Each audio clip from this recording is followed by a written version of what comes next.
Good evening, good evening.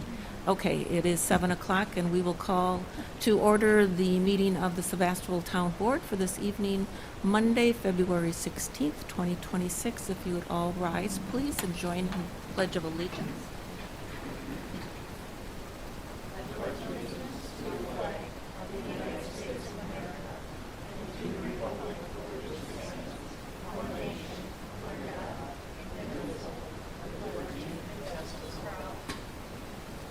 All right, thank you. And then also before we get going, I just wanted to if we could just take a moment or two or three to remember our neighbor down the street here, Randy Schultz, who passed away on January 28th. Randy was a U.S. Army veteran, and he was also one of our first responders for quite a few years. So if we could just express our sympathies out to his wife, Linda Schultz, and the rest of his family. Thank you. Okay, and if our clerk would establish a quorum, please.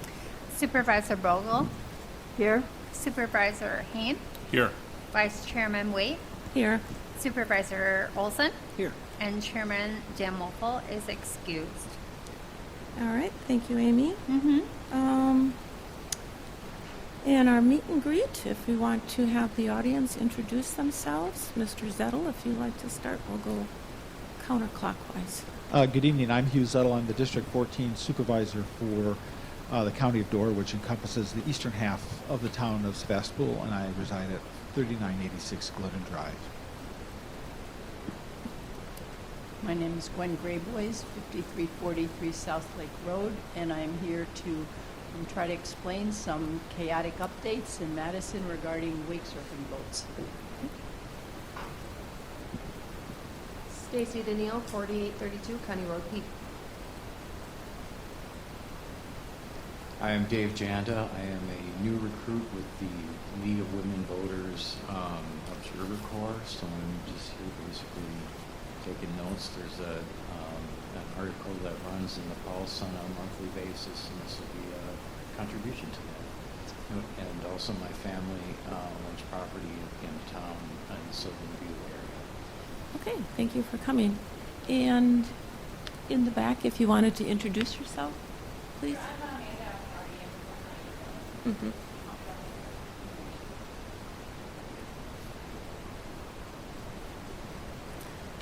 Okay, does anybody have an item that they wish to address that is not on our agenda for this evening? I know I sent you all one update, and it's changed a little bit since then. I just want to break this down. There's 4 bills that are floating around, 2 for the Assembly and 2 for the Senate. One in the Assembly, AB 1033, was brought to a public hearing last Thursday, I think it was, and passed out of the committee and will be brought to the full assembly. It has only one clause on it, which is 300 feet from shore. It was originally, wake boats need to run 300 feet from shore, no closer than that. It was originally 200 feet, and they submitted an amendment and made it 300 feet. There is no depth requirement, no aquatic invasive species management, and most tellingly, no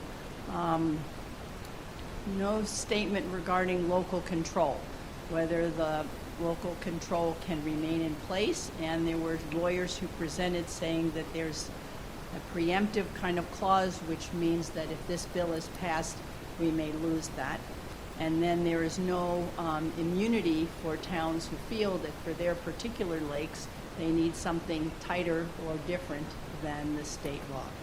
There is an LRB 6365, which has not been given an assembly bill number yet, and we are waiting to see if that'll get a number, and that one is 500 feet from shore, a minimum of 20-foot depths, and maintaining local control and immunity for those towns who either already have passed ordinances or may need to pass ordinances for their lakes.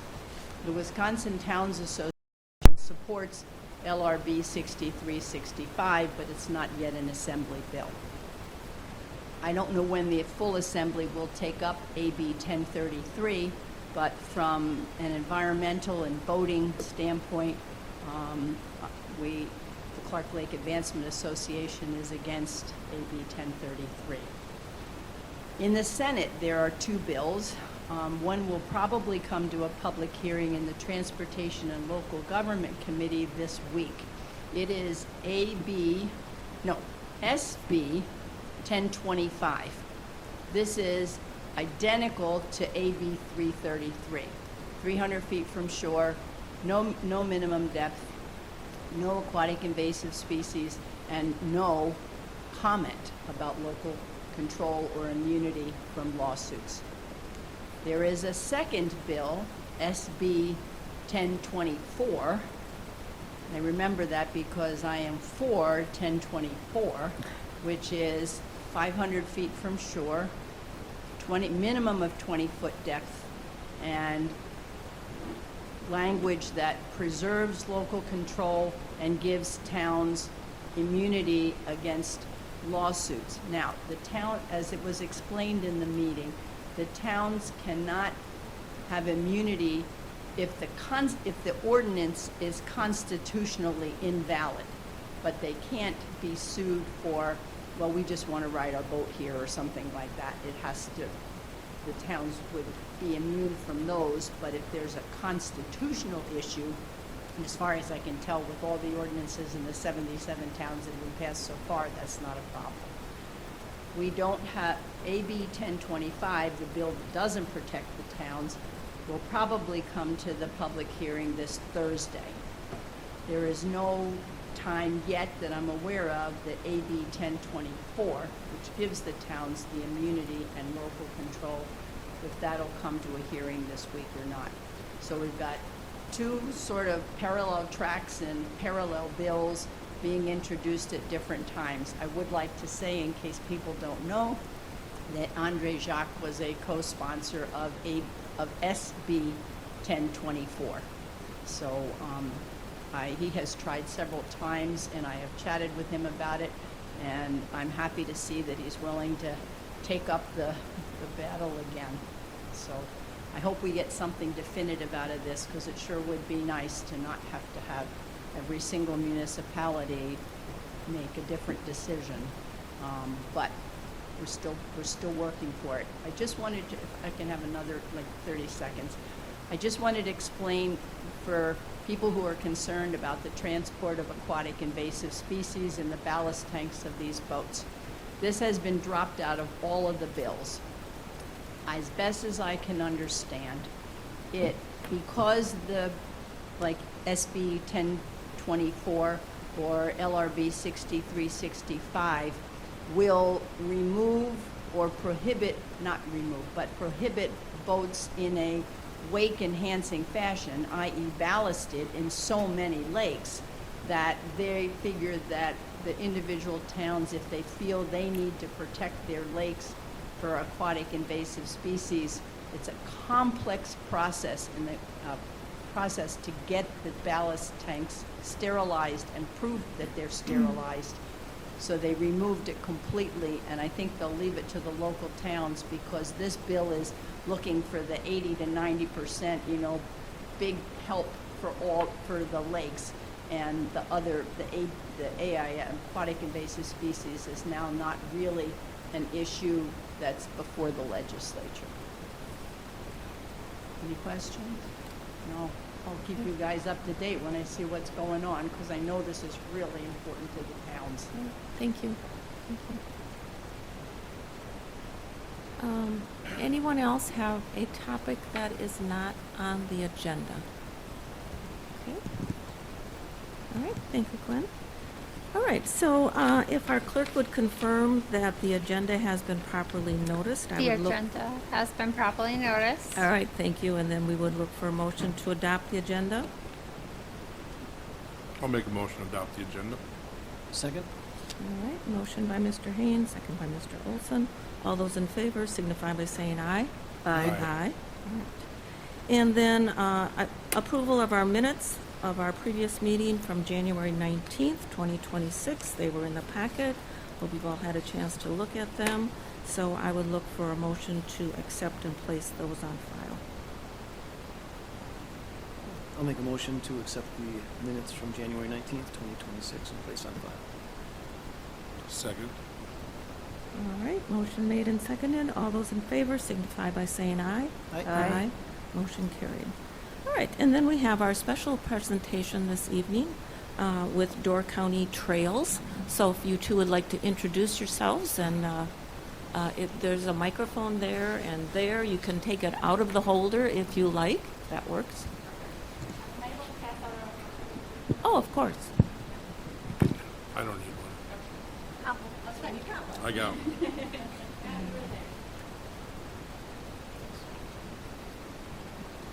Where are our stickers? Our window stickers. That's right. Yeah, that's right. Is this on, or do I need to? Okay, good. Okay. All right. I'm Amanda Accardi, previously Amanda Stuck, for anybody who knew that name. I just got married in December, but same person, with Destination Door County.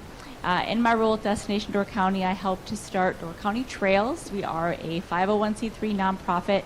Our mission is to develop a county-wide connected transportation trail network. So it's really thinking about connecting communities, being able to travel up and down the peninsula and across without having to get in your car, not just sort of single loops that don't connect anywhere. This is really about a transportation trail network is our focus. So we grew out of several different initiatives that were happening around the county. The Community Foundation had worked with Sophie to create an inventory of trails that we had currently in the county. Gibraltar was working on some feasibility studies. Sister Bay was working on some trail projects. So we realized it would make sense to start bringing communities together, to start talking about these projects, to make sure communities were connecting into each other, and to make sure that we were really being strategic about going after resources like grants to build these large trail networks. So that's why we formed as a 501c3 to help start pursuing some of those grants and doing some fundraising to make sure this vision could happen.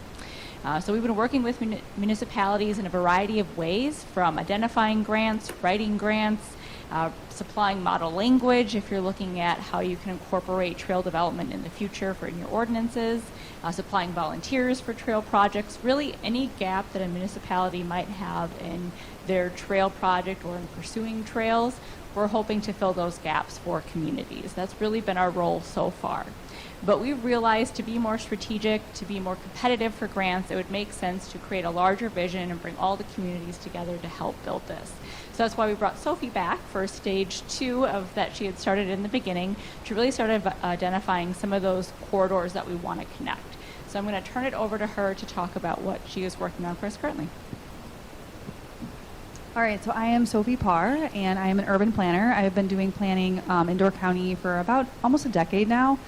I've worked in a lot of the northern communities, and I'm excited to be working on this kind of county-wide initiative that's brought me down south here as well. So what we are working on is kind of a high-level strategy for a connected system.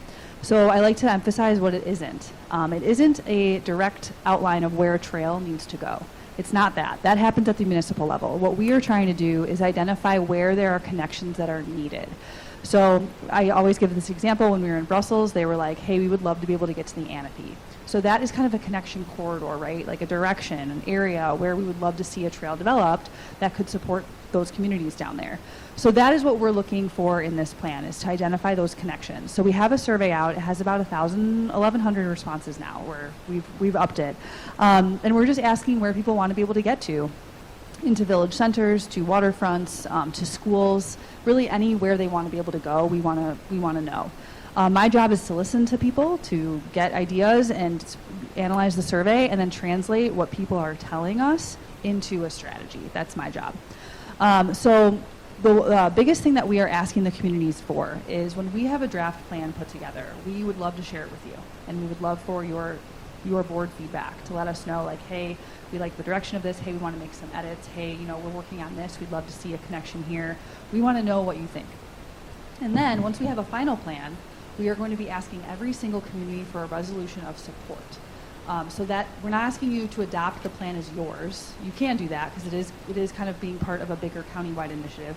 But what we're asking for is a resolution of support, eventually having 19 resolutions of support from every single community, which will make any future grant application for any community much stronger. So say you want to develop a trail in the future that aligns with the strategy or the vision that's outlined in this plan in any capacity, this could be a tool for you to go after funding.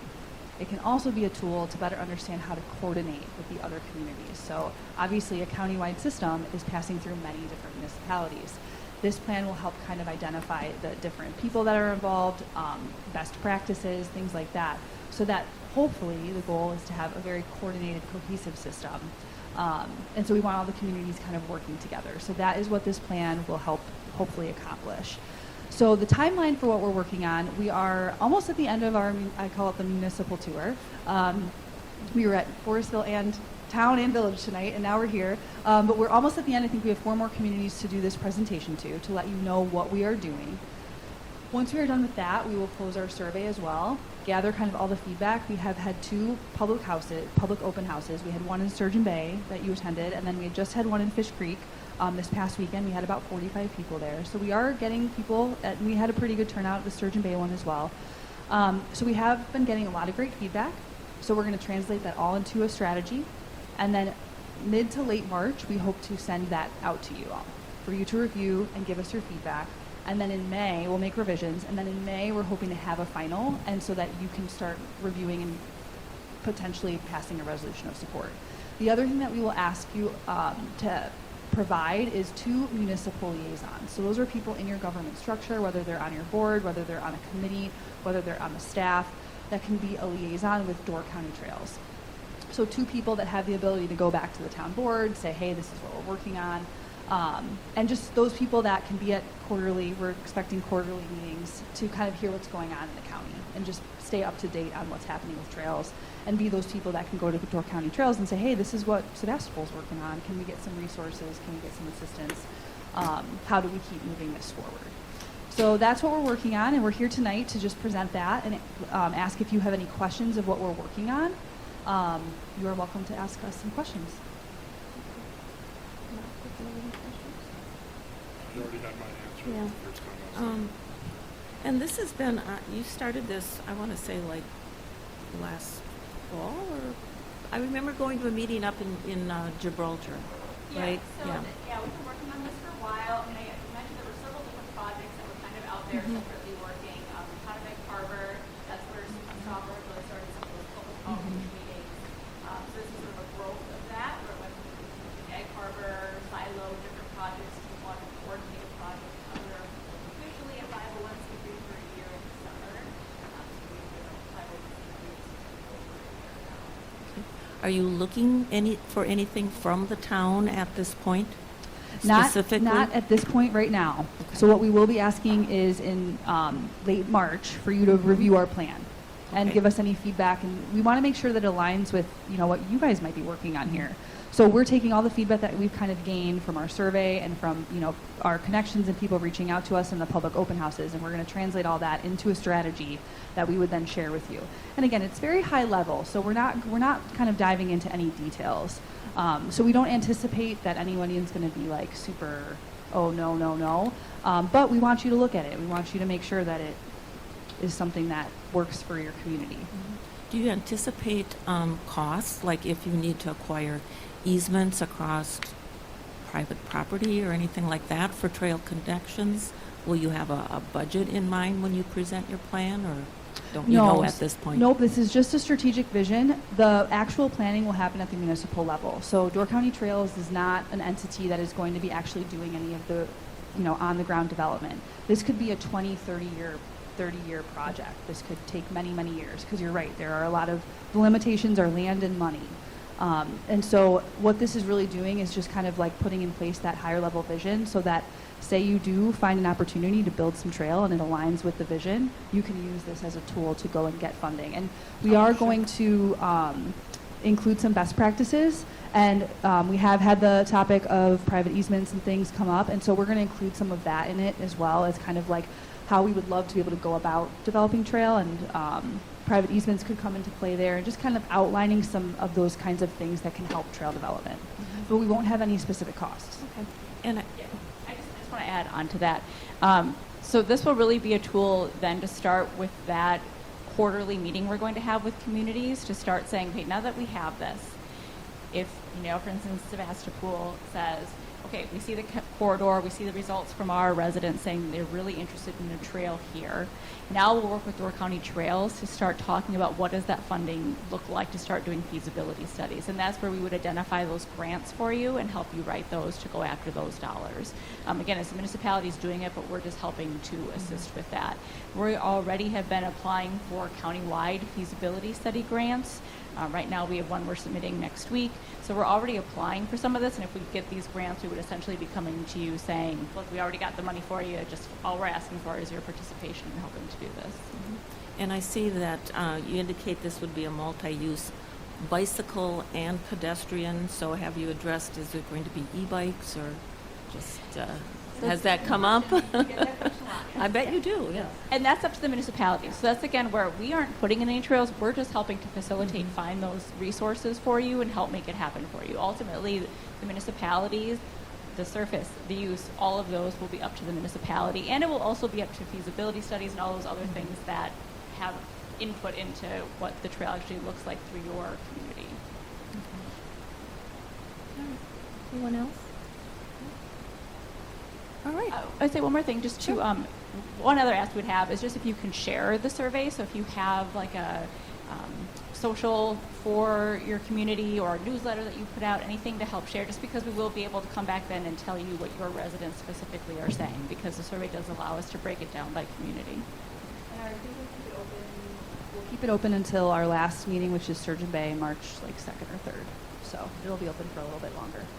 So maybe we could put a link on the website or something, or I can definitely do that. if you have time to do that. You said till March, when? Sturgeon Bay. City of Sturgeon Bay is March 3rd. Mid-March? Yeah, early March, I think, is when we'll have the survey open. Yeah, that's not that far away. Yeah. All right, well, thank you. All right, thank you very much.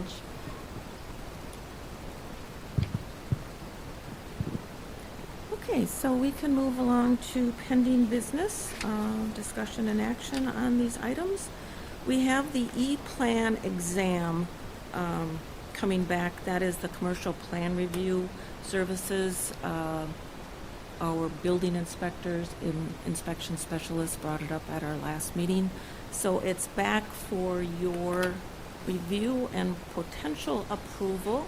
You see the memo from our attorney, a legal opinion. She did suggest adding to the indemnification section. It's on page 6, section 9. If you look at Attorney Sullivan's memo, it's the third to the last paragraph about waiving the provisions of the stats, liability, et cetera, et cetera. You do see that, right? Okay. So, did we have any other questions on this proposal? Are we prepared to enter into a contract for, to sign up with E-Plan? A professional services agreement that was included in the packet? Yes, no? I think Subject to adding that a paragraph, so Right. either we could incorporate that, ask them to incorporate it into their, I'm guessing this is a pro forma, that it's just a boilerplate. If they can't incorporate it in, we could ask that it be added as an addendum. That's the only thing I think that, I mean, I watched the meeting in Otherwise, January, that was the concern. She didn't seem to have any other concerns Yeah, except with that. no, she said And, it looked good other than Yeah, that. Trent had brought that indemnification to our Good. attention last month, so. Yeah, but Yeah. I'm glad that she said, it's minimal risk, but Mhm. provided some language, so Yep. I'm good with, Okay. I'm good with that. We'll do a motion to. So if you Yeah. want to make that motion, Trent, that's, Sure. I'll make a motion that we enter into the contract with E-Plan Exam and ask them to add the added language from our attorney. sounds good. Second. Okay, any other discussion on this contract? All right, all those in favor signify by saying aye. Aye. Aye. Opposed? None. Motion carried. It is a 12-page agreement, so. Okay, moving along to the Shower Road update on cost share. So you have the cost estimate for Shower Road project that was as of January 20th, 2026. I believe it came from the county administrator. I don't know if it's included in the packet or not. With some adjustments as to cost. The cost breakdown, I'll just summarize the total cost. This is, of course, Shower Road through Fish Dune State Park into Cave Point County Park, reconfiguration, relocation of the road. So the total cost of the project now is estimated at $354,712. We have a community investment fund grant secured of $150,000. The county would be taking care of the entrance portion, $16,920. They would also address a portion of the road since it is going through a county park, and that share would be $71,467. Jacksonport for the turnaround at the dead end of Shower Road, so that would be on the northern end just before you enter the park. They've come around and have indicated their willingness to contribute $53,000 for that, confirmed in an email. And Sevastopol, initially we committed to $50,000. So there's a remaining balance or difference of $13,325. So they had the discussion, I believe, at the county level about Sevastopol making up the difference. So that would be up to us. I think they'd like to see the project move forward, therefore we should contribute the extra money. Do we want to set a firm amount of $13,325, or do we want a little leeway in there just in case? Well, on the Thoughts? bottom, And not to sorry. exceed. Yeah, on the bottom, we had that, if you see that note, we had not to exceed 20,000 Well, before that, so if we drop that down 14 or 15,000,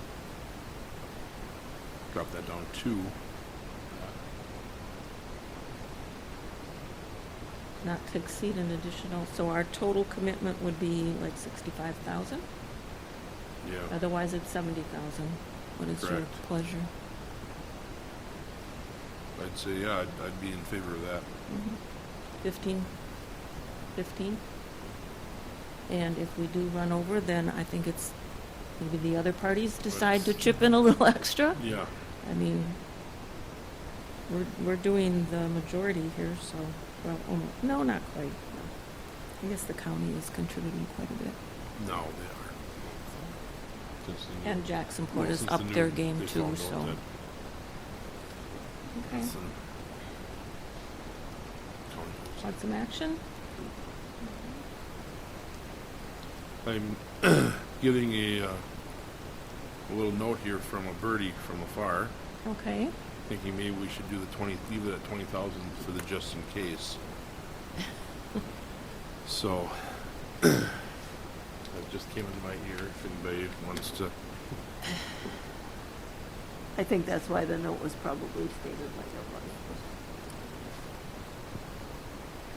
I don't have a problem with that myself. we kind of already discussed that, correct? Yes. The 20,000. Yes. Linda doesn't, she's biting her lip. No, I would like to see the project accomplished. I mean, Yep. we've been working on this for almost 2 years now, I think, It so. looks like Mr. Zotto has something to say. Yeah. Pardon? Oh, yes, We of have, course. I'll jump ahead to what I was going to talk about, but as a member of the Finance Committee, we will be looking at a resolution tomorrow, and as I recall the language, I think it states $70,000 for the town of Sevastopol, which includes that 20,000 contingency. It also notes too the additional funding required by the county, which is why it's going to the finance committee, because we have to provide additional funds because of that portion of the parking lot, et cetera, which wasn't included as part of county funding, but should have been, and it rectifies that as well. So just as a note that the resolution identifies 70,000, obviously you can change that, and the county can modify its resolution, but that was just how it's noted in the draft, just for your information. Okay, thank you. Thank you, And also, Supervisor. when we first started this, I don't think, we didn't talk about entrance. I'm looking at the initial project here from, I don't know where it is, when it's from, but it didn't talk about entrance reconfiguration, and now we've added that into the Well, mix that was, as well. no, they had, Yes, that was included. that was included in the original stuff. I don't know if they had a number on it, because they were talking about either straightening it or turning, doing that weird stop sign. Yes, to That your was- point, Supervisor Haynes, they did talk about it, Okay. but they've done some more engineering relative to how they're going to square that off Yeah. properly Okay. at Clark Lake Road. All right. Okay, so if you want to, I'm okay if you want to say that the maximum then on the town share would be not to exceed a total of $70,000.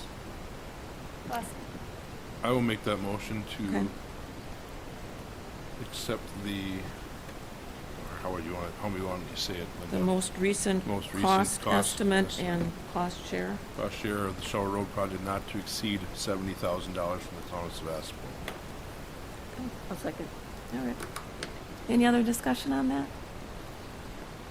Okay, all those in favor signify by saying aye. Aye. Opposed? None? Okay, motion's carried. So, Mr. Zettel, you can report that to Finance Committee then tomorrow. Thank you. All right. And moving on to new business. The Coastal Byway. So, the Coastal Byway, just to summarize, I think I've mentioned this before, we did receive a grant to help us reprint 10,000 copies of our ever-popular coloring book. This would be our 4th edition. People love it. Plus crayons to go with it. And then while we were at it, we thought we'll replenish our supply of brochures. So another 30,000 brochures, which should last us, I believe, 2 or 3 years. There were just a few updates to the brochures, clarifying some of the town websites. So anyway, so we have a grant, and the town of Sevastopol sponsored that grant. So the funds are sitting in our escrow or account or whatever in a designated fund. We need to expend our funds first of $4,000 before we can start dispersing grant funds. We have already ordered the crayons, and we have already placed our order to Innovative Printing. We're using a local printer. So I do expect those invoices to come in shortly. Since we do not have a meeting in March, I'm looking for authorization and approval to disperse those grant funds as invoices are received. I can tell you the amounts will be to Innovative Printing for the coloring books, $9,332. For the crayons, $1,195. To reprint the brochures, $4,016. So that is a total of $14,543 plus some odd cents. Again, the Coastal Byway is going to contribute $4,000 of that, and the remainder will come from our grant funds, and actually, we came in under budget. So I would just look for a motion to approve disbursement of our funds to cover those invoices when they are received. I'll make that motion. Give you the authority to disperse those funds as needed. Okay, thank you. Second. All right. Any questions, discussion? I just like that it's a good German Door County Crow company that's on the Webster. Oh, that's Ann's company. Yeah. And that's Ann Miller. She's the Mhm. chairman of our Coastal Byway Council. So. Okay, so if there's no other further discussion? All those in favor signify by saying aye. Aye. All right. Opposed? None? That motion is carried, and I will watch for the invoices and submit them to Amy after we have dispersed our share first. So, thank you. Authorization for payment of the March 2026 vouchers, bills, and claims, because we likely will not have a March board meeting unless something crucial comes up. So I would look for a motion. I'll make a motion to authorize payment of the March 2026 vouchers, bills, and claims in lieu of board meeting in March. All right, thank you. Second? Second. All right, we have a motion and a second. All those in favor signify by saying aye. Aye. Aye. Opposed? None. Motion carried. And then we just thought it's never too early to mention the 2026 newsletter. Never too So, last go around we did 12 pages. I think we could maybe bring it back down to 8 pages. We'll see. So, anybody out there who thinks they would like to submit an article for our newsletter or pictures, no? Right? So, start thinking about what article you're going to write. Okay, Please. please. Maybe we'll come up with some topics. I'm guessing wakeboarding could maybe be. Wake surfing. Wake surfing? Wake surfing, not wakeboarding. Gwen doesn't care 2 beans about wakeboarding. I think we used like June 1st last time, and I know there was a delay in getting it out and to the printer, and then there was a delay at the post office and that. So let's tentatively say June 1st. Are you okay with that, Amy? Absolutely. Okay. That sounds Did good. it by July 15th, we got. Yeah. All right. So, well, we had a little, yeah, it'll be fine. So. It'll be fine. Okay. Anybody who wants to hear about a topic, let us know, and we'll wrangle somebody to write one. Okay. All right. Thank you. Quarry Bluff plat. If you haven't had a chance to look at the plat, it's right there on the front table. It's the Quarry Bluff Estates, which is just above Bay Shore and above George Penny Park on the Bayside. It's pretty standard. There's approval for the county. The state has already signed off on it. Because we are under county zoning, they pretty much rule as to plats and subdivisions and things like that. So I would look for a motion. We do have to sign off on it. I would look for a motion to approve the plat subject to compliance with all state, county, bless you, Bless you. local ordinances, including the town of Sevastopol ordinance that we have for private and public road standards. It also includes standards for driveways, clearance with vegetation and trees, road driveway permits. It's all covered in the ordinance. Just looking at the plat, I would say that the roads definitely meet the 12-foot minimum paved surface. Definitely meets the cul-de-sac turnaround. I think our standard is 60 feet, and I see that one as 100 feet. So I don't see any problems with it as long as, again, compliance with all the ordinances. Yeah, sounds good to me. If they're Do you meeting want all me the to make the things motion? legally. I'll make it, if you want to do it, or Well, Mark, go ahead. stumble through it. Yeah, Was go trying to I write was down gonna as say she's, so moved, but yeah, Okay. as she's startling me with her sneeze. I'm trying to write, and I got a little squiggly here. Yeah, I'd like to make a motion to approve, subject to compliance with all the ordinance, state, local, private, public roadways, and all the Sevastopol ordinances and such. Is that? Sounds good. second. All right, we have a motion and a second. And then also you did see the note here from the Door County zoning ordinance.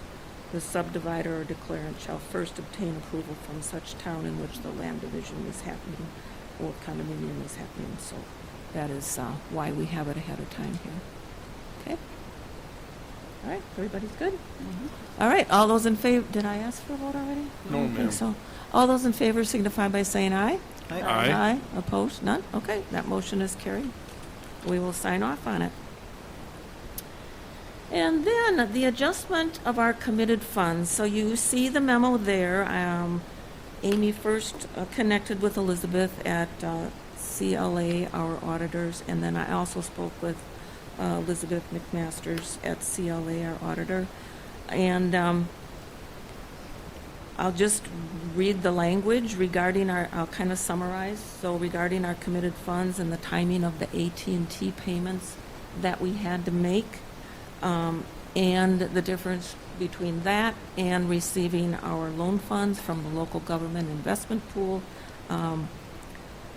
They were temporarily sitting in our unassigned funds to avoid a negative position, but we will replenish those funds with our loan proceeds as soon as we head into 2026, which we're already here. It's probably going to involve, Amy, what do you call it? Adjustment, right, on the audit? A journal. A journal adjustment or something. Yep. Yeah, that's what I'm looking for. So it was showing that the town was fiscally responsible by not borrowing the money before we actually needed it and securing the best interest rate at that time. So it's strictly for mechanics, I would say, and a matter of timing. So I would look for a motion to approve that, and our clerk will work with CLA to accomplish the mechanics. I'll make that motion. Second. As Okay. stated above, yes. All right, You any wanna- questions? Any Want to questions on that? restate the motion? I'm just No.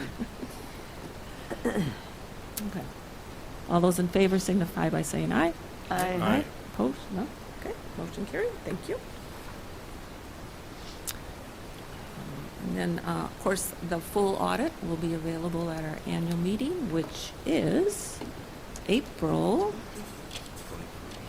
21st, right? All of our financial statements and everything for 2025. Okay, so on to shipping containers and camping regulations. So you see this nice memo from Door County Land Use Services. They are reviewing the comprehensive zoning ordinance that's been underway for a while, seeking input from the municipalities. And they are considering some amendments when it comes to camping regulations and shipping containers as accessory structures. So regarding camping regulations, has your town experienced interest or concerns related to camping? I can think of a call or two that I've received about camping, and questions, how many days can you camp on private property? I believe it's 30 days right now. And then, of course, shipping containers used as storage buildings, accessory buildings, tiny houses, whatever.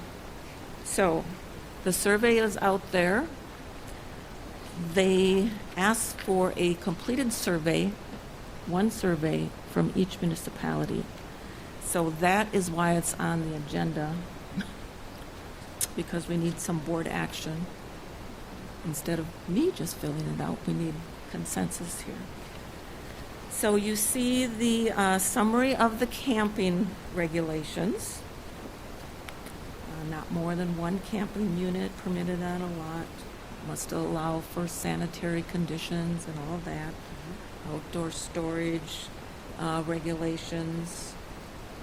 Who is a camping party? What is a camping unit? The survey asks the questions. Does your town currently receive inquiries or requests related to camping on private property, which is not in an established campground? I would say occasionally. Okay. Are you aware of any concerns or complaints related to camping on private property, which is not in an established campground in your town? That's probably 80. I would say yes. I'd say yes. I'd say occasionally.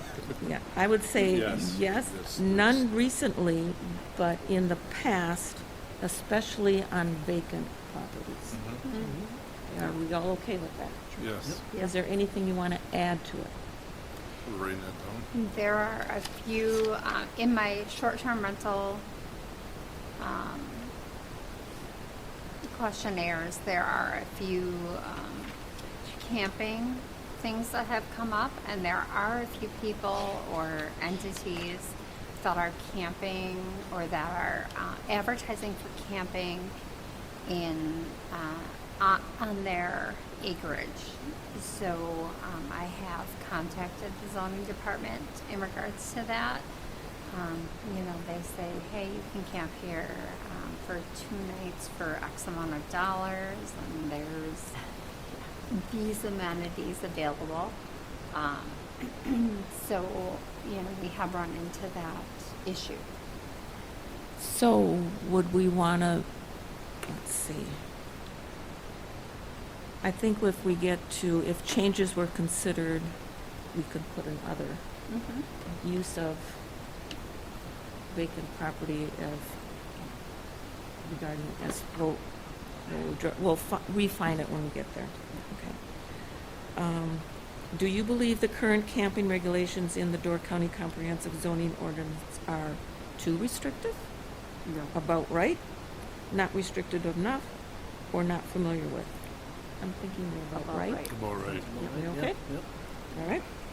Would your town support exploring changes to the current camping regulations? I put possibly. Yeah. Would like more information? Okay with that? If changes were considered, which of the following would your town be interested in discussing? Check all that apply. And I think that's where we would want to check. All right, do you want to check any of those boxes? Increasing the number of days, like I said, it's 30 right now. No. No. Allowing more than one camping unit? No. No. Allowing more than one camping party No. per lot?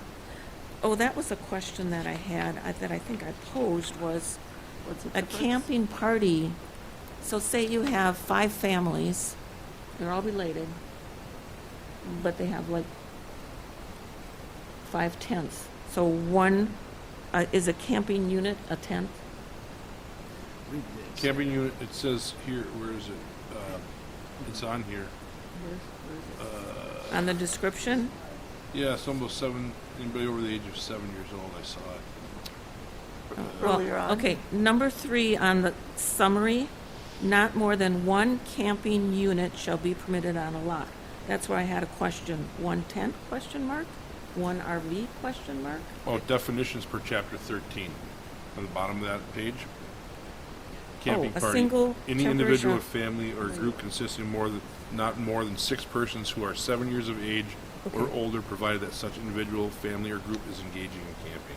Okay, That's a camping party. okay, Camping unit. camping unit, Any singles temporary shelter, 400 square feet or less in area, except sleeping bags, bedrolls, and hammocks used for camping by a camping party. Camping units include recreational vehicles, camping trailers, tents, motorhomes, park models, camping cabins, and yurts. so 1 per lot. So, Right. I know, we see that every now and then where people have 3 campers in their yard, Uh-huh. and people will be there for the weekend.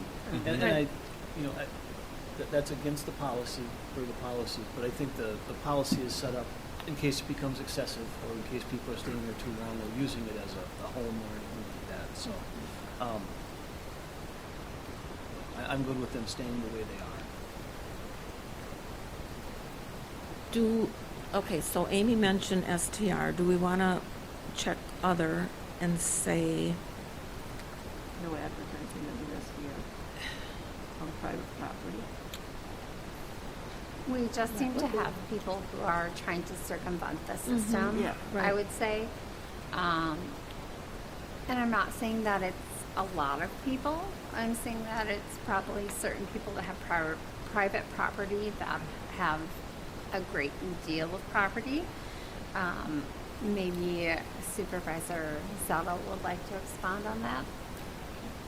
Or There's we two can't- pieces there when you think about that. In essence, a camping unit, you could view that like almost like a pop-up accessory dwelling.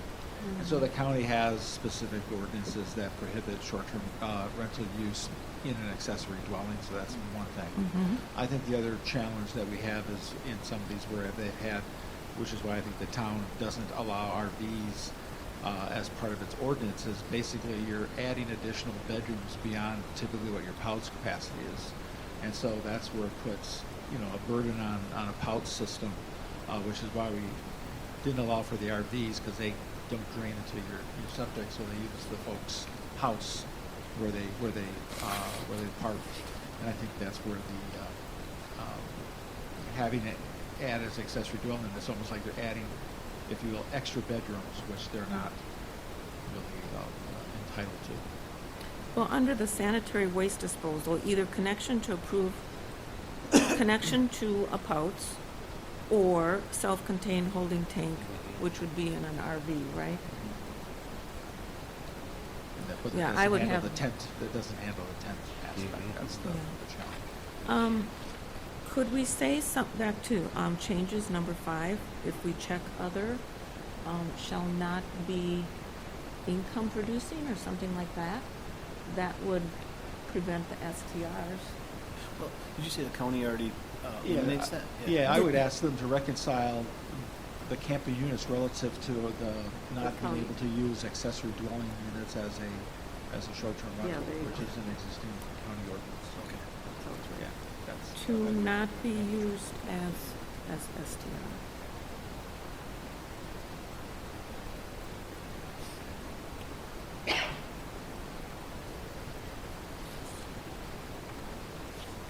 Does it say anything about if I have a vacant parcel and I'm not an STR, but I'm gonna try camp there for $50? I mean, it doesn't really preclude anyone from charging a fee. Or am I think I? a question is how you define vacant lot. I think one of the other challenges from the public health perspective, if you're renting this out, a lot of these vacant lots don't have a E911 address. So for things like emergency services, fire, etc., you say, yeah, you're down, Road X, but Road X doesn't have any other kind of identifiable location for, EMS, first responders, etc., to go to. So I think that's one of the things that land use has gotten feedback from some of the towns is they're literally on a vacant, pasture land. And so that makes it, very problematic relative Right. to services. And if you're charging somebody, for that, that might provide some complications. I also thought the Door County Tourism Zone weighed in on basically just having campers show up, without any, Yeah, they don't. utilities, etc. Right, they're not assessed room tax if they provide their own tent, RV or whatever. But if they go to a campground that has an atrium or something, then that is subject to room tax. Okay, so what are we putting under number 5 that we want to be considered? Okay, so Mr. Zettel just said reconcile camping units to not be used as STR. Do we want to say something about vacant? He said accessory dwelling. And accessory Accessory treat them dwelling. as accessory, do they treat them as accessory dwellings? From that perspective.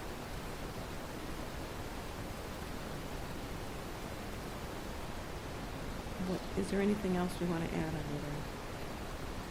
Do we look at like allowing the outdoor storage? Yeah, that's what I was gonna say, Either one of those, 2 outdoor storage. Okay. Don, do you want to look at those? Do you talk about those too? Or do you want to change either one of those? Well, if changes were considered, which of the following would your town be interested in discussing? I'm guessing that there'll be another public hearing on this, so we Yes. could bring up points at that time. well, that's happening now, isn't it? Yeah, that's what we're doing right Mhm. now. I mean, no, I mean, people are Oh. having the camper parked at their house now, isn't it? Yeah, I guess you gotta look at, so I know a couple properties in our town that, you know, the people live in the city and their brother has property out here and they have 2 campers on it that just sit there for the off-season. So Well, it I don't know if says- that's part of that, if that's part of the ordinance already. It says but on a lot with a principal building, Correct, and, you know, there's also a couple of them residence. that have open lots that have. right? Without a principal building. And to expound in another scenario, in addition to what Supervisor Hayne is providing, the parking also includes the fact where you have someone with a house and a camper, and it's got its stabilizers down and leveled as opposed to it's Right. parked. Right. You know, so I think the other challenge is making sure that if it is by a dwelling, that it's parked, it's not used as, you know, your accessory mother-in-law suite, you know, in the summertime. So I think that's the other one that's been brought up with it being on people's property is next to a dwelling. Is it parked before they go to Florida, or do they really have it elevated and in use to a house that they're already living in? I think that's the one that's been, Right, that's the so- one that's been problematic. From by- what mentioned my from other towns. assessment was, if it's parked and set up, so if it is, it has electricity to it, is it, capable of taking the gray water? You know, things like that. If that's what it is, then it's considered set up. If it's just in storage, you know, all of the, portions that can come out Yeah, are silos. obviously in, and it's just in storage, so there's no electricity set to it, there's no gray water bucket or. Stabilizers up, the Yeah. stairs are Yeah. not in front of the doorway. Absolutely, right? They're so all that It's would be obviously the not being put put difference. away. No, yeah, transferred. the one issue I'd have with that would be, I know people that keep theirs plugged in just to keep their battery tenders on them all winter long. You know, keep things, you know, running that way, but they're not camping. I mean, it's getting to the point almost where we're gonna have to be detectives and send someone out. What are you doing with it? You know what I mean? Yeah. If we go through every single thing, you know, plugged in water running every. So if we check the last 3 boxes under number 5, allowing the items that we would be interested in discussing, allowing outdoor storage on a lot with a principal building, allowing outdoor storage on a vacant lot, and other reconciling camping units to not be used as accessory dwellings. I agree with Right. those. Yeah, That's that true. sounds great. Okay? Because they're looking, I think they're just looking for input at this time. Right. And we can raise these questions when it comes around to the public hearing. Would your town be interested in participating in a work group or discussion? I put yes. Somebody will come. Any additional comments or suggestions? It just Okay. comes down to, in my opinion, it's always enforcement with everything that we're, you know, it's one more thing that someone's gonna have to enforce. Do you want to put that under number 7, enforcement? Just enforce, you know, good or bad, or indifferent, that someone's gonna have to enforce Yeah. something or not That's a good enforce it. point. Okay. You know, so you can, who's gonna do it and just, you know, keep adding on to somebody's lap. Yep. Okay. And then, Amy, are you okay with just submitting this then? Absolutely. And you can use your name as the contact, and then if we do get Sure. notice of a public hearing or whatever. So, I don't think I need a formal motion, it's just the consensus of the board that that our clerk will remit this. Yes. I apologize, I know Well, that's okay. I'm not putting this as part of this, Jen, but because I know it's going to be delivered to my committee at RPC, I think what I didn't hear is your feedback relative to shipping containers, which was the other That's- part of that. That's So- next. That's different. Next? Oh, is Yeah. that, or so you That's voted different. on We're those talking separately? about the Okay. next. Yeah. Yep, that's camping. Okay. yeah. So we have a consensus on the camping response, okay? All right, now we get to go to the shipping containers. So, I do like the summary from land use, you know, the other counties that do not specifically regulate shipping containers, and then the following counties that do allow and regulate, so that was helpful. And then some of the provisions that they do allow in their ordinances too. Some are allowed in certain zoning districts, some must comply with setbacks, the use, the number of units, like one has up to 4 units per lot. Yowza. Aesthetics, color, screening, and stacking. Oh my goodness. God help us. So you see the background, the town feedback form.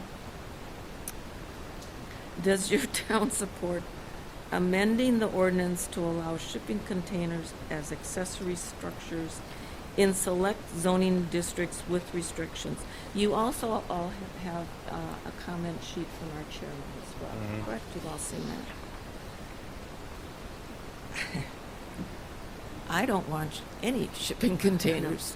The only purpose they should be serving is to ship. Shipping containers. I don't want to see them as a storage unit, an accessory dwelling, It's a not- tiny there's- house. There's nothing about accessory dwellings or tiny houses. I know, in this. I don't ever want Yeah. to see them as That that, is- so. Well, it's a very popular thing. People are using them to build houses in Door County. And, you know, Have you been down to like the Den, that- Yeah. yeah. corn maze? In Nassau. You can do a lot of really cool things with Yeah. them. The concern is doing nothing with them. Right. And that's, I think, going to be the overuse, and that's why I'm of the no opinion as well. And I've seen them too, off of the, county roads. I can think of one off of County C, past the airport. That's the only thing on the lot, is the shipping container. I personally have no problem with shipping containers, to be completely honest. Has the town had a problem with them? Have we had calls, people wanting to put them up? We haven't, We you know. don't want to have a problem with Oh. I that. don't, No. I don't want to have a problem with I that. personally don't have a problem with them. I'd rather see one of those that's with the regulations or restrictions of painting and keep them clean and yada yada, rather than having 1,400 lawnmowers and snowmobiles and things on people's yards. They do make very airtight, nice, keep clean, structures for storage. So and none of the counties around us don't allow them. They all allow them without regulations.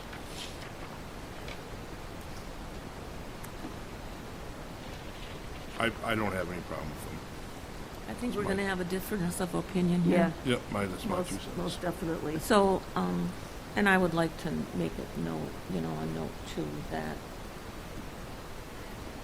4 supervisors or 3 supervisors supported no shipping containers. Do you have a comment? I can see you're itching to say something. This has come up, I think, twice. There are several municipalities that are looking for inclusion. I think part of it is, again, relative to the zoning district. So there are businesses in commercial zoning district that are using it to store certain types of equipment, like, for example, going garbage, putting certain types of recyclables, in shipping containers that they can hold in a secure manner. So I think you need to make sure you look at it relative to the use. So like commercial use, I can see there's a good purpose for that. And again, a lot of it is geared towards looking at it as accessory structures and aligning with how we have accessory buildings today, and can allow for a number of them depending on what your zoning is. And also keep in mind for things, Supervisor can talk about, tiny houses.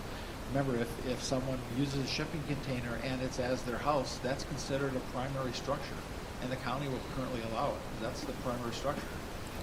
3 or 4 years ago, there was a house that was a part of the house and garden walk that was, consisting of, I think, 2 or 3 shipping containers, and that was their primary dwelling, and that is allowable. So be careful about when you say shipping containers, say they're all bad. And in some cases, we allow them when they're a primary they're a primary dwelling, primary structure already. And so I think it's the question of, how many, do you have anything like an SF20, SF10, residential areas, that kind of stuff, where that might not fit relative to neighborhood character and that sort of thing. So I think that's where I would just be a little bit, cautious relative to saying they're all bad. In some cases, we actually allow them by zoning ordinance relative to them, say in the primary structure example. Well, how does, this was a comment from our chairman too, about how does a shipping container pass a building inspection? Same way a utility shed, a metal utility shed does, same thing, structurally sound, and it's built as a structure. You can put them on a slab and have it anchored, just like you do a manufactured home on Thunder Hill. So I do believe the town of Sevastopol has an ordinance against tiny homes. I'm pretty sure that we have, it's under certain square footage for tiny homes. That's county. County ordinance. County is That's a minimum county- of 750 750. square feet. or Sevastopol. 700. It's a Thought county we- It's a okay. county Thought we had ordinance. one as well that. Right. So if, in my opinion, does your support amending it? I would say yes, and then go to number 3. If yes, do you have any specific recommendation? This is in my mind.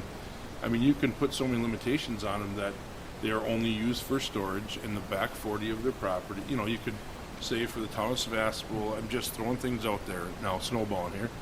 Say you have to have over 3 acres. You could have so many things where it's just used like the one on the back of your property, not up by the road. Needs no graffiti, no labels on. It's got to be painted the same color. It's just like anything else.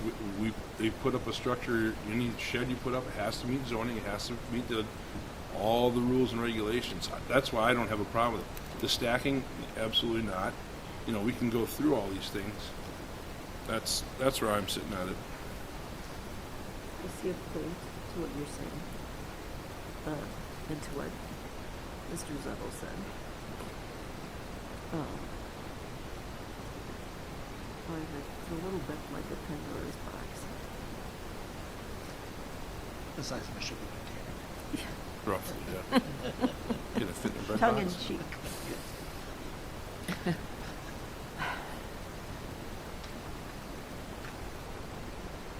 Were you going to comment, Jeannie? Well, Was that? I understand what Mark's saying, and I don't necessarily disagree with the depending on how it's used and positioned on the property, and if it's a bigger property, and it's screened. But some things seem to happen when we talk about, when the zoning talks about screening, and then, there's only like shrub that's this tall, and so, and then if it dies, well, too bad. So those are the kinds of things that concern me. I have a thing about aesthetically pleasing and using plants and that sort of thing, but that's me. So I can't force somebody else to look at everything the way I do. But I think there should be some kind of standard that's met. I just don't know what we want to talk about for standard or suggest for standard.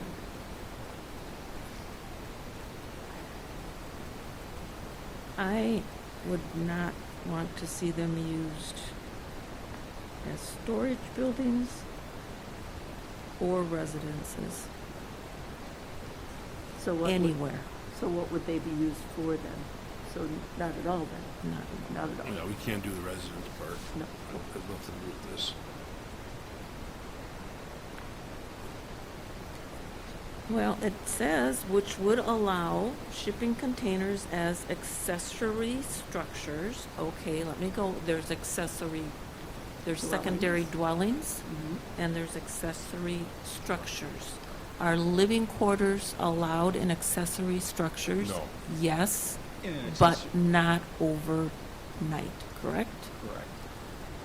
Well, But you could also define an accessory dwelling unit of less than 750 square feet, and someone may say, okay, I'm gonna use a shipping container to do that. That would be a question to ask, the director to clarify. Because I know a lot of the accessory dwelling units today, there's requirements for, matching the pitch of the roof of your existing, dwelling and siding and that sort of thing, so that may preclude, shipping containers to be used in those instances. I think if you just say, yeah, you can't, you want to exclude accessory dwelling units, and then that way it's dealing with this notion of accessory structure, your standalone garage, if you will. I think that's kind of, narrowing that then potentially, Supervisor Wait, to, how many, where the, restrictions saying like, residential, like SF10, SF20, to Supervisor Hayden's point, if it's in countryside, which is much larger, much larger acreage in our town, as a, akin to HL10, like for example, Liberty Grove, et cetera, then with proper screening, et cetera, then it may be a minimum. I think just having also be a member of the Plan Commission, the town has a legacy of, not liking storage facilities, right? We don't want to be like Hasselwappy by the airport, right? And I think just shipping containers in and of themselves, a whole collection of those, like a bunch of storage units, I can see where that's probably worse than someone putting up, a storage unit structure. So I think it's, relative to how many can you have, if it's used like a storage building as a collection of units, that I would agree with the same concerns that you probably wouldn't want that. I would assume you would want flexibility for commercial buildings, contractors, for that, if they can put up a, if they can put up a slab and then have a shipping container to hold, equipment and those sorts of things, where they can move those assets to building sites and those sorts of things. I think that, to me, if I were a contractor, I think that would be something I would like to have that kind of flexibility. So I think that's where you need to look at it relative to, commercial businesses, contractors, and that sort of nature where, you do provide vegetative screening like a landscape, things like we did with Mr. Feldman right on Forest Road. We had those sorts of restrictions. You still do the same thing in those instances, but offer them that kind of economical flexibility to site those. So I think there's that part too from economics where, say, a business owner where it's an economical decision and you don't necessarily want to take that out of their hands. But the memo from Karen Baling, the Director of Land Use, it says as accessory structures. It doesn't say, additional dwelling unit, or it says strictly as accessory structures, for example, storage shed, shelter. I'm guessing shelter as like a carport or something like that. Music stage, outdoor bar, etc., ? So currently shipping containers are prohibited from being used as accessory structures. I'm okay with that. And those examples she's giving are things that are already What they're being existing. used for, right. That, I mean, she doesn't have residence in here. She Yes. doesn't have dwelling unit and I in think here. that's why it's good to say we want to reinforce that they won't be used for those purposes. I think that's the other thing, that even though it's not mentioned, we want to reinforce that we want to make sure they're not used for, or where they don't show up in residential areas, like an SF10, SF20, SF30, Right. bunch of state, those sorts of things. I want to make sure that the town is clear with that. Which some of those counties did have zoning. Okay, so some of them had allowed an ag, larger lot residential, commercial, and/or industrial. Can we respond and say we have differences of opinion? Why are you looking at me? I mean, if we need to, we can vote on it too. I mean, whatever. Well, I think are there certain things we can agree on, like no stacking? Or Well, that's why. can we agree to put them in certain zoning and Well, in that's- the commercial thing like Mr. Zell was talking about, or, but, not as an actual right next to your home storage. Yeah, that's why I said, in my opinion, number one, we say yes. Number two, we don't have to answer. Number three, that's where we can just put our recommendations. That'd be my opinion, but you guys are all saying no. I don't know if we have to send it. That's really. I was no. No, they shouldn't be allowed. I was just saying, look, I don't support any Yeah, and I would say that too. So then you But take it out. I can Just see, three we're of them. not the only town that's going to disagree. That's why it's kind of unfair, really, I know we're supposed to be representing the best interests of the town Yes. overall, but we have differences of opinions. Well, it's- I mean, The that's a workshop will be democracy. fine. Yeah, yeah. That's a Pardon? democracy. The workshop with the towns will be fine. I mean, I wouldn't support it. I mean, that's a part of democracy, right? I mean, Right. that's our not the board of Right. one. Well, hammering out, so this is just some opinions we have here. So something is going to be hammered out. Yeah, Well, not at a tonight. workshop, Not a with us workshop or a tonight, public but hearing, at a right. workshop, and public hearing. So, Mhm. I mean, certainly we could say, a number of us said, no, don't want them at all. So to And- the answer to question number one, does your town support amending the ordinance? I would say no. No. Trent would say no. You would I'd say probably no. And we would have one that would say yes in certain zoning districts or certain Well, it's instances. number three. Yeah. Yeah, and that's the thing, you'd say, in certain zoning districts, I'd probably be okay.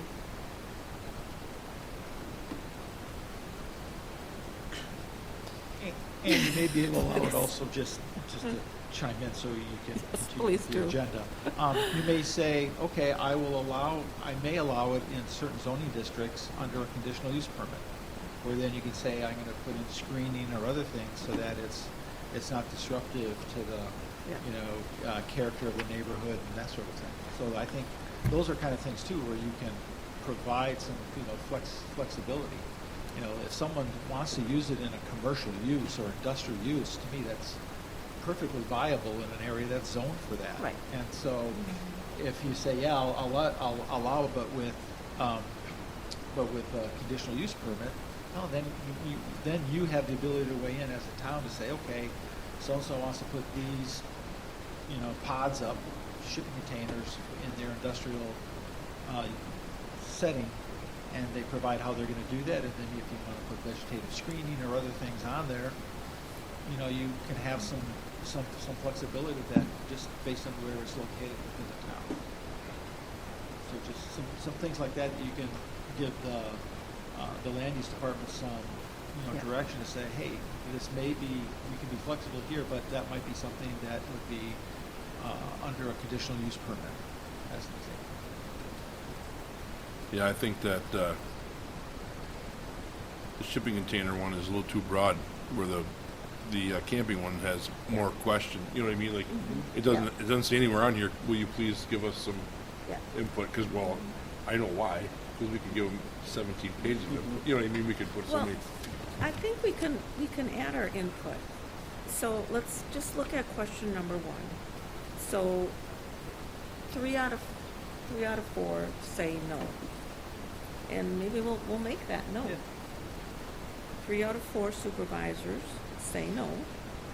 And if no, please briefly Yeah, I explain guess. your concerns or reasons. And then we will put in there, like Mr. Zettel just said, we would perhaps have them subject to a conditional use permit.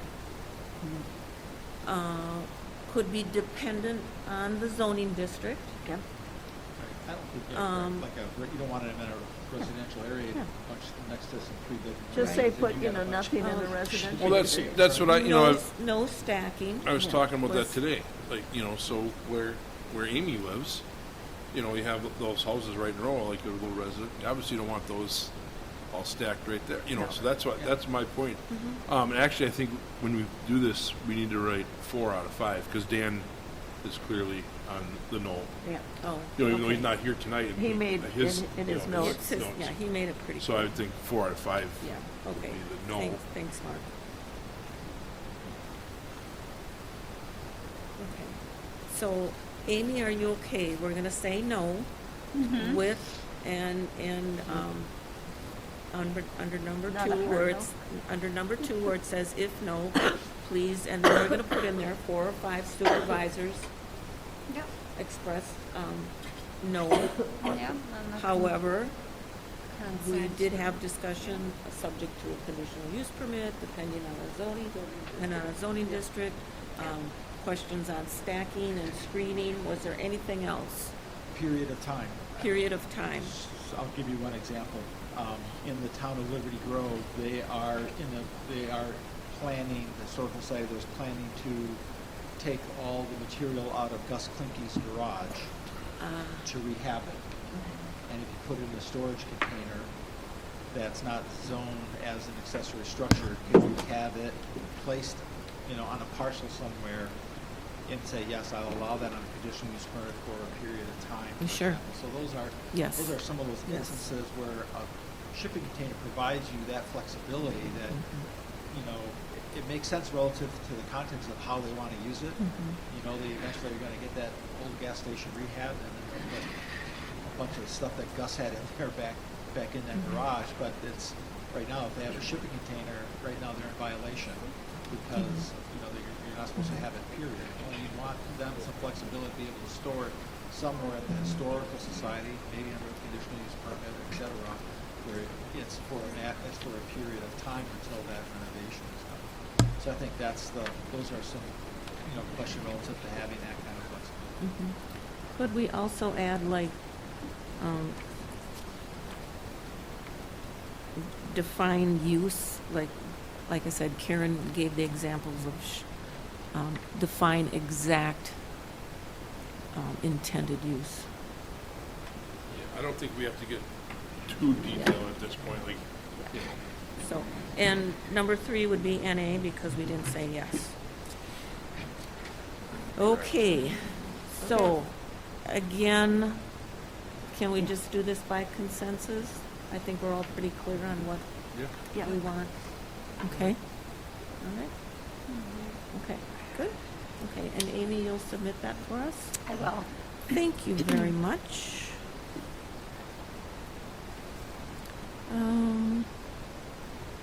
Ordinances and resolutions, I don't see any. Financial reports for January of 2026. So 2 left off the agenda, but that's okay. Yeah. So you've got the account balances, you've got the budget versus actual for January of 2026, and you have the list of transactions by date. So is there anything you wanted to add to that, Amy? Yep, the town has paid its 4th quarter of fire protection. The snow removal has been a little above the budgeted amount, primarily because of the weekend snows. We've been getting a lot of those, so we will have a better assessment as of next month. Okay. Thank you. So I guess I would need a motion to accept the January 2026 Treasurer's Report and place on file. I'll make motion to approve vouchers, bills, and the treasurer's Finance. report. Excuse me, sorry. I just accepted them. Financial reports of January 2026. Second? All right, motion and second. All those in favor signify by saying aye. Aye. Thank you. Okay, committee and other No, commission. approval financial vouchers, bills, I report. tried that already, we have to go back to that. Approval of vouchers, bills, and claims. I do have one question on that. Okay. Is this our last month with Charter? Yes, it Spectrum? is. And actually, they owe us, I believe, either $120 credit or $20 credit. I can't differentiate, but they owe us a credit. So I see we have the AT&T bill, so Mm-hmm. done with Spectrum. Okay. Okay. So then approval of the voucher bills and claims January 20th through February 16th, 2026. Well, I tried it once, I'm gonna try it again. Try it again. All right, let's try it again. Approval of voucher bills and claims, January 20th, 2026 through February 16th, 2026. Please and thank you. Second. All right. Motion made and seconded. All those in favor signify by saying aye. Aye. Opposed, none. Motion carried. And now we get to, I think, oral committee and commission reports. Door County Tourism Zone meets on Thursday, so I'll report whatever happens next meeting. Ms. Vogel, did you want to say something about Yeah, AT&T? if the map can go up there. We just Yep. got an update from AT&T. There is a new map, and there you go. Things are moving along. Completion is on schedule for September of 2026. I think Dan may have mentioned this before about the little glitch on Bay Shore Drive because of SBU boring and burying lines. There's depending on how far SBU gets this year, AT&T will be, burying that. But it looks like out of the 172 addresses on Bay Shore Drive, there'll be about 100, and they're estimating about 123 will end up on. So it's funded because of the funding, because we all know we have a grant, a federal grant, and that can't be extended. So AT&T will provide fiber to locations using aerial cable rather than moving service underground for any locations where underground facilities are not yet in place or available. At this time, we estimate about 123 of the 172 addresses will continue to be served by aerial fiber indefinitely. This estimate may change depending on SBU's progress with its underground conduit work in 2026. And I think that the chairman mentioned this before, but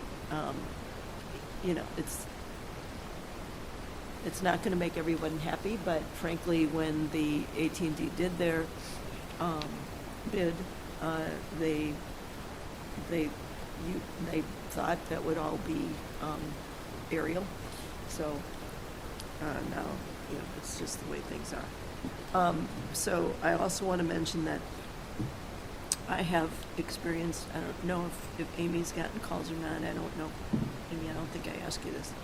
But I've had somebody tell me that on social media, there's been people that are saying, oh, don't sign up with AT&T because their service is terrible. This is what I want to get through to people is don't confuse cell service with internet. Because, and they will admit it here, I will read it, that the cell service by AT&T is not necessarily reliable in all places. So, so if you have a salesman, so it says right here, we have reiterated with our sales team the need for honesty and transparency as it relates to the AT&T wireless cellular services in the area. As our sales teams are meeting with residents to discuss AT&T fiber for high-speed internet, they will offer information on other AT&T products and services such as our wireless service. We understand this may not be the best fit for everyone depending on where they live and or travel. So please ask questions if you're getting these, if folks are trying to quote unquote sell you on bundling, if you will, so doing a cell phone with AT&T as part of this your internet package. So you make sure you ask questions, and make sure that if there's a way that they can show you that it will work, fine. But remember, again, this is what we, the reason we did this was to provide high-speed internet, fiber internet to every resident that wants it in our community, and that's our focus, okay? So, but please, if you have any issues, please let Amy know at the office or call me, and we will do our best to address that, the concern. Okay? So that's it. That's all I have. Is there a substantial difference if you do a bundle with internet and cell phone? or- I haven't looked into it for myself because we're not there yet. They're two different but- charges. But yeah, they're different. And- But when you bundle them, I think you do get a better deal, or no? I'm not, I don't know, because I have both Okay. the internet and I have 7 lines on a cell phone. Okay. And Then it's working for you. it's working just fine for me. I mean, you definitely have to take accountability for signing up to get it auto drafted out of your account, which is it will save you $10 per line. So 7 lines is $70. And then you have to watch, there is an additional charge for being able to upgrade at any time. And I think that is also a $10 fee. So again, 7 lines is $70. So if you really look at it and take care of those little fees, it actually is a very good deal, but you do have to, read between the lines and make sure that, you're getting the best deal for you. Right. And, we want to make sure our people are happy, so. Right? Thank you, Jeannie. Welcome. And our county board report, Mr. Zettel. All right. I'll try to make Oh, this brief. I'm sorry. since- I'm sorry, I'm going to interrupt you. Yes. Did you want to report anything? Mark, did you want to report? Just that we anything? did the WTA Oh, the unit just meeting? mention that, just unit meeting. Yeah, we had our unit Yep. meeting last Thursday. Yeah, we had a great turnout. It wasn't tender beef. Pardon? It wasn't. Delicious meal. Yeah, it was a good turn. It's a good networking meeting because, our Yeah. 14 towns, we all get together quarterly. We change locations, so each town gets to be the host and decide on the meal. And our next meeting's actually going to be on the island. We're going to the island for Friday afternoon. So Not Waikiki, Washington. the island. The yes, island. The Wonderful. island. Gilligan's up there. So, Yeah, I like those meetings because you learn. I mean, Yeah. to get some good information there. We got the guys that are going down to Madison, guys that are going out to Washington, D.C. They're very informative, and I spread it all around our constituents and people I meet see afterwards, tell them some of Right. the things. It's, Yeah, and our Pretty our new WTA directors, I They're think, good. do a good job too. Yeah. And we usually have 1 or 2 or 3 legislatures or their representatives show up, and we can bounce questions off them. So our topic on Thursday night was we had Chief Investigator there, John Gilson from the Door County Sheriff's Department, talking about fraud and sextortion and the trends, the yeah, trends that are drugs, happening. Right? drugs, Big things, cocaine. trends. I was really surprised at cocaine use here in River County. It's the Anyway. one of choice Drugs right are now. everywhere. Yeah. Okay. Sorry, Mr. Zettel, you can go now. Yes, and I'll try to be brief since I was seemed to be part of the interactive discussion this evening, which was very helpful I think for we us to appreciate take it. the Yes, actions we do. on in Yeah. the committees, so thank you. It was a very, I'll call it abbreviated meeting in January, kind of fairly light on topics. A couple of things we approved some snowmobile trail aid, we got for the 26-27 season from the state. The one thing I want to add on that last resolution, the Health and Human Services Department staffing changes, they have added additional HHS staff for handling dementia cases with our elderly population, and which is badly needed. And the caseload has jumped significantly from 2024 to 2025, and we expect that more since we're one of the oldest counties per capita in the state. So that was greatly needed. We approved the ordinance for the changes on the zoning map for town of Gibraltar relative to how they're going to take an abandoned non-metallic mine, i.e. a quarry, and look at for a potential residential area around it. So that was the ordinance that action we took. I just want to highlight just a couple things. I was in Madison last week with Wisconsin Counties Association. It was their legislative conference, and there what's interesting is they're one of the only association that has a roundtable discussion with both the House and the Senate majority and minority leaders. So they're trying to wrap up business, to end this biennial year. And they are grappling with, what to do with $2.1 billion surplus. When you do a biennial budget, they assume they might have had $600 million, while they actually have $2.1 billion. It's a little bit of a misnomer because a lot of that surplus was transitory because it was one-time capital gains revenue for businesses that were sold or dispositioned.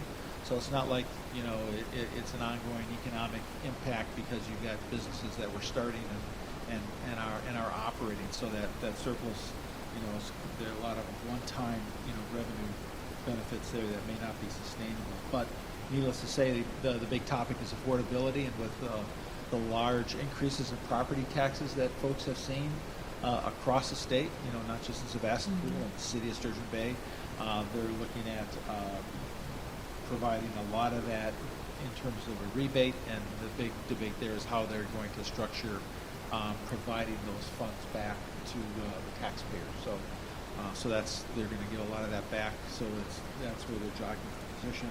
The other areas that they're looking at trying to do some incremental funding is the Knowles Nelson, stewardship fund, trying to get that hammered out. And again, the big sticking point there is the funds that are available for doing these large land purchases, which is very problematic in the northern counties and municipalities of the state, which that you're taking a lot of property dollars off the tax rolls, and that occurs in those small counties. So that's the one area.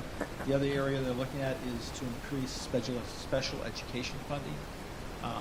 That's an area of a gap they're trying to look at, and the other area is general school aid funding, K through 12.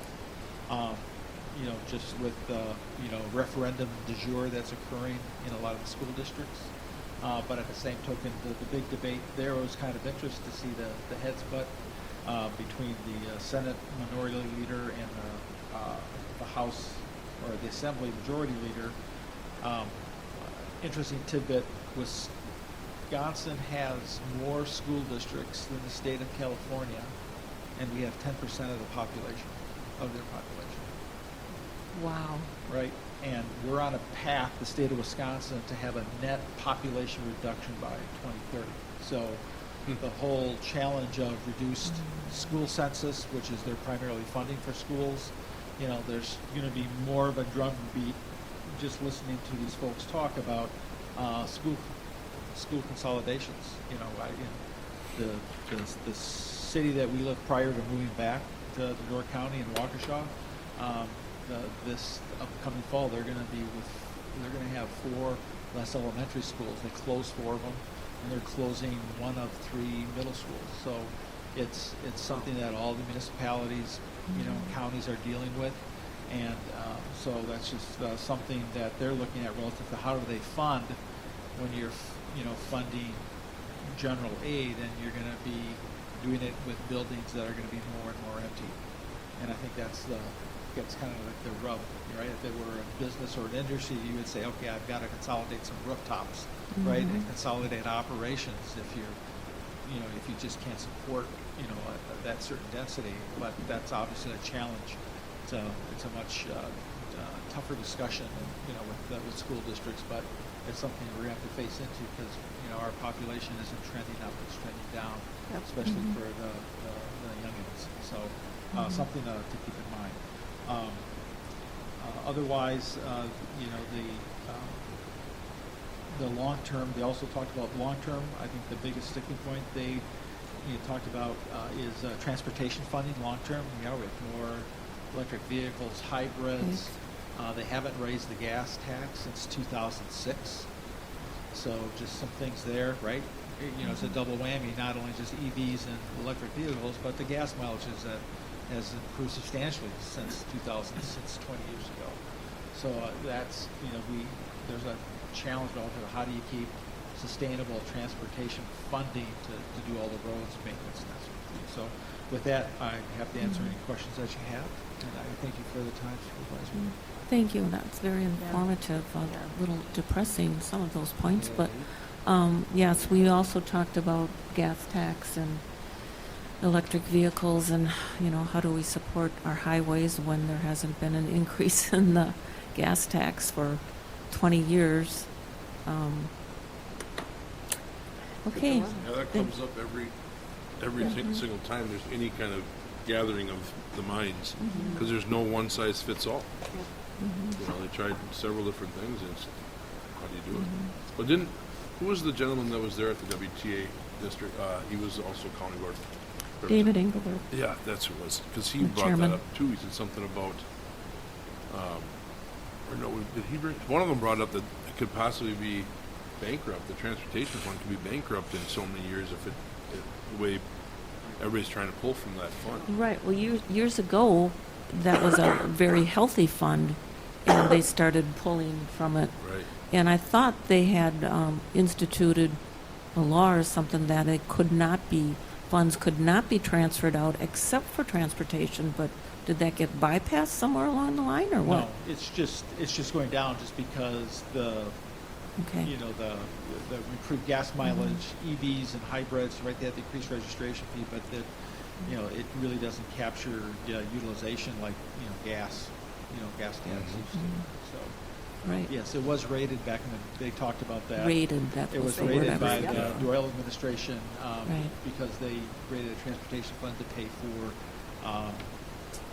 schools, Education, some school yes, funding. yep. So that's where that happened. That's right. Mm. Thank you. Okay, thank you. License and permits, you have them all in your packet there. Our Inspection Specialist LLC monthly permit report for January. That's a nice healthy list. Remodels, lots of remodels. Some generators, those are getting more and more popular, right, Mark? Every day. Okay, service upgrades. And zoning permits, just one on Cherry Road. And correspondence, evaluation of STR growth. Interesting, because I just looked at the packet for our Tourism Zone Committee meeting on Thursday. Another 16 new permits, I believe, for STRs. So it kind of correlates, goes along with, this was prepared by, so just evaluation of the growth. And they outrank their reservations, outrank resorts and motels and hotels, and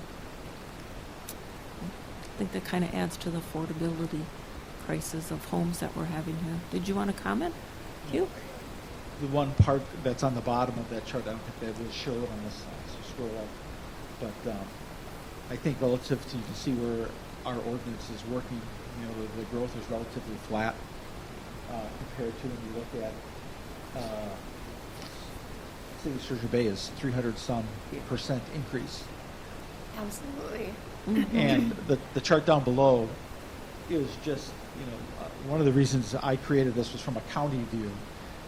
For us to look at affordable housing, you really can only do it in an area that has municipal services, right? If you're in the town of Sevastopol, for example, before you even buy a lot, you're out 30, 40 grand for a house and another 30 grand maybe for a well, right? And then you have to buy the lot on top of that. Well, you're not going to put a tiny home on that, right? And so you're talking about a lot of money. So if you're going to put houses on smaller lots to get density, the only way you can do that cost effectively is really on a municipal system, with sewer and water. It's just most cost effective. But when you look at, Sturgeon Bay, what has happened is, they've done a lot of additions of housing permits, but they've lost, 30, 40% or more to STR. So when you think you're getting 150, 160 increases in housing permits on a net basis, it's well under half of that, right? So you're not really improving your housing stock because you have all this other leakage, with short-term rentals, and that's not including what's happening to your neighborhoods, that are vacant, 60% of the time of year, that sort of thing. And a lot of those areas are where your houses really are affordable. Right. The areas around the shipyard, those sorts of places are where you really have your good starter homes that a young couple, could buy. So I think it's more or less to have that discussion to say, with the various STR ordinances, are they, where are they working and trying to just, temper, if you will, the growth? And I think with what Sevastopol's done, I think it could be where other towns might want to look at it if they really are serious about trying to keep housing available for residents. So, thank you for the opportunity, Yeah. Supervisor Wait. Thank you. Yes, some good information there. And then we had our payment advice, so we've got our reimbursement for our municipal services provided to, I think this is to the parks, I'm not sure. Is that Municipal correct? services, To the parks, provided No. to the municipal services, yeah. the state parks. And then you have our payment schedule, our loan with the Board of Board of Commissioners of Public Lands through the state. 10-year loan, 5.5% interest for broadband, yep. And then we have a thank you to the town hall. Amy orchestrates this, our Door County Toys for Tots program. You always see the big box out front when it gets close to Christmas. So it was a thank you from Marshall Wiesner of the Toys for Kids Committee. We greatly appreciate your continued support with the toy box. So thank you to all who donated a toy. Yes, the Sevastopol Historical Society. We're going gangbusters this year. We're having a program like almost every month. So our next one, this will be a fun one. So it's with Joe Taylor from Door County Historical Museum downtown. He's the director. He's going to be out here, and it's a lunch and learn. I'm making a soup, or I'm going to attempt to make a soup, and a couple others. So you come and have lunch with us and listen to this program. He's going to talk about rocks and fossils. And people are encouraged to bring your special rock or a stone or a fossil that you found out in the field. I have one. It's very an unusual rock. And he will do his best to identify that and say, okay, it's only 400 million years old or something like that. And that is Sunday, March 22nd, starting at 1 p.m. Nope. Great. Not March, February. No, I'm sorry, February. That's right in February front 22nd. I'm Yeah. moving my head. Hey, Linda, there's a book out there called Rock Soup. Maybe you should read it and try to make your soup like that. Oh, before you- yes, yes. But, yeah. I do remember that book Rock from soup. grade school. Mm-hmm. Or stone soup. Stone soup? I think Stone it's soup. stone Yeah, soup. stone soup. Right. Maybe All you the should- animals contribute something Yep, to the maybe you soup. should perfect that. Oh, I think you do. Okay. few days to mine. dinner. I hope mine will taste a little bit better than that. Well, they but all who loved knows? it. So again, Sunday, February 22nd, 1 p.m. Lunch and learn about rocks. I think that's all I have. No. Yeah. Okay, for correspondence. Okay. Announcements, again, we just talked about the Rocks program on Sunday, February 22nd. Spring election, yes, it's right around the corner, Tuesday, April 7th. Our polls are open here from 7 a.m. until 8 p.m. If you have any questions, contact our clerk. Next so again, we are foregoing a meeting in March unless something urgent comes up. So our next Board of Supervisors meeting would be Monday, April 20th at 7 p.m. And then I mentioned the annual town meeting, which is Tuesday, April 21st at 6 p.m. Anything else for announcements? Okay. I'll make a motion to adjourn. Agenda items for next month to be Said anything else. Second. We'll have a meeting next month. on announcements. Okay, agenda items to be determined. Okay. All right, Trent, take it away. Continued motion to adjourn. Second. All those in favor signify by saying aye. Aye. We are adjourned. Thank you very much.